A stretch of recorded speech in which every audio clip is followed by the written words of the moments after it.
Čau, šodien nākošais princips. Es vienmēr pirms rakstīšanas pārskatu arī iepriekšējos, jo katrs nākošais princips tiek būvēts uz iepriekšējā. Mēs gājām cauri pār mīlestību pret sevi, izpratni par iemeslu, kāpēc esam šeit. Pēc tam mēs gājām cauri mīlestību pret citiem, un tad mēs nonācām pie nākošā principa klausīties iekšējo balsi, un 5. principā mēs lasījām par tehnoloģiju lietošanu atbildīgi. Un tagad esmu nokļuvuši līdz nākošajam. Un es nezinu, vai jūs īpaši pievēršat uzmanību tam, no kurienes ir šie principi nākuši, vai arī nē. Uz manis viņi rezonēja, tāpēc arī tā izvēlējos tos tekstus. Tā jau nav Bībelē, bet katrā ziņā viņi ir tādi labi iedvesmojoši punkti, kas principā palīdz mums veidot savu ikdienu. Un nākošais 6. princips, tas ir atbrīvojies no tiesāšanas, no nosodīšanas. Un viņš teica tajā savā video, ka viņam likās, ka viņš nenosoda citus, bet tad viņš saprata, ka viņš nosoda tos, kas nosoda. Citreiz arī tā var gadīties, ka mēs neesam pirmajā brīdī mēs nemaz neieraugam, kas mums ir. Te ir rakstīts, ka viņi noliec citu dēļ nedrošības. Un tikko kā mēs saprotam to procesu, tad mēs varam mīlēt citus cilvēkus, nenosodot. Un mēs varam mīlēt dvēseli, kas eksistē, jo dvēseli tas ir Dieva daļa, kura atrodas katrā vienā no mums. Un tas ir ekstrēmi svarīgi priekš visiem mums, lai mēs izaugtu. Tad, kad šo saprotam, ka mums nevajag tiesāt, nosodīt, un pa īstam mēs nenosodam, un daudz lietas šī principā iekšā, tas nav tikai tā tiesāt. Tā kā uzrakstīsim mēs šo principu, un šajā lapā rakstīsim par savu ikdienas rituālu. Mums visiem ir ikdienas rituāli.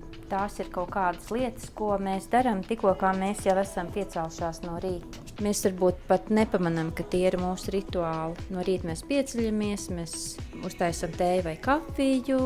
Kaut kādas lietas, ko visu laiku tu atkārto, un tāpat tās arī vakarā. Kaut kādas lietas, ko tu atkārto pa dienu, un kaut kāds veids, lai tu iegūtu mieru. Tu varbūt apsēdies, kaut ko atvēr. Kaut kādi rituāli, kas ir. Par tiem rituāliem mēs padomāsim. Un es šajā te uzvednī aicinu jūs izmantot atkal kaut ko citu, nekā līdz šim mēs esam izmantojuši. Un tūņās izstāstīšu, ko dažādus papīra materiālus pielīmēt ar parastu līmi. Šeit es rakstīšu principu, un šeit es uzlīmēšu, kas man ienāks prātā, ko es daru no rīta, kādi ir mani rīta rituāli. Un tad var izmantot jebkādus materiālus, ko līmēt. Bet viens noteikums. Mēs nelīmēsim jau gatavu produkciju. Kaut kāds puķītis, tu vari baltus papīrus sakrāsot. Citreiz, kad paliek krāsas pāri, jo jums arī teicu, tās akrila krāsas nemetiet ārā, bet, piemēram, man ir šādas te papīri sakrāsoti, un tad es tos izmantošu. Šī reizē mēs taisīsim no nekā. Jā, kur te man arī tāda lapa, ko es esmu sakrāsojusi. Meklēju, kur man ir sarkana krāsa. Te izgriezīšu sarkanu krūzīti. Tā kā manai krūzītē ir, ko es ceru no rītiem kafiju. Un viss, kas tur ir iekšā, tikai pielīmēts. Pat sīkas, smalkas detaļiņas mēs nezīmēsim klāt, bet visu pilnīgi līmēsim. Te, piemēram, arī man bija lapa, un te ir visādas nospiedumus, es atstāju, un šitie arī ir nospiedumi. Te tāds grubaļains papīrs un tāds melns akrils. Un tad, skatoties uz šādiem visādiem, kur nav virsū jau gatavas puķītes vai palmas vai kaut kas tāds. Vienkārši kaut kādu papīru jūs varat nokrāsot, un tad jūs vērojat, ko jūs varat no tā izgriezt. Šādus te papīrus sakrāsots var izmantot tā kā krāsainos papīrus, bet tie paši sakrāsoti. Te, piemēram, krāsas eksperimentē, kā viņas iet kopā. Un nekur jau citur viņi nevar izmantot. Miskastēs arī nemetīšu, bet izmantošu. Un tas ir tas, ko es jūs arī aicinu darīt. Var izmantot arī visādus tādus materiālus, kas mājās ir, ko mēs citreiz metam ārā.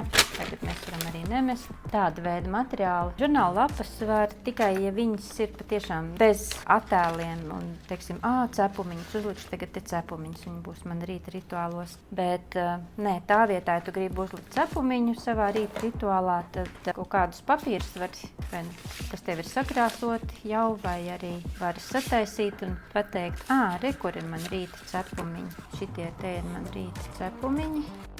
Cepumiņš viens gatavs. Uzlīmēju. Es visu filmēšu, kas man taps. Dotajā brīdī tu vari vai nu skatīties tālāk, vai arī likt fonā to, ko es daru. Un jau iet krāsot savus papīrus, vai arī meklēt, kur tev jau ir sakrāsoti papīri ar griešanu. Un nevis uzzīmēt pirms. Tas atkal ir vēl viens punkts.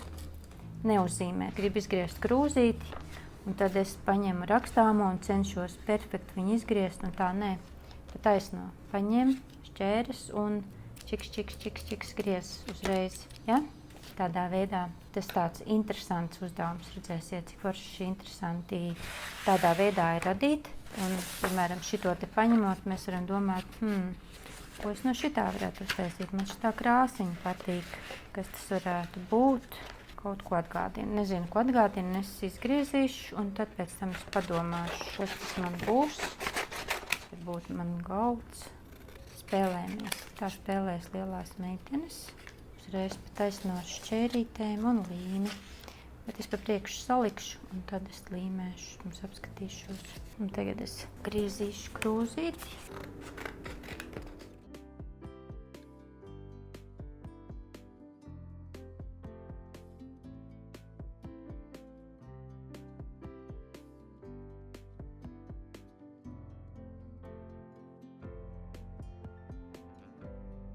Tagad es pārēju uzlikšu pātrinājumu.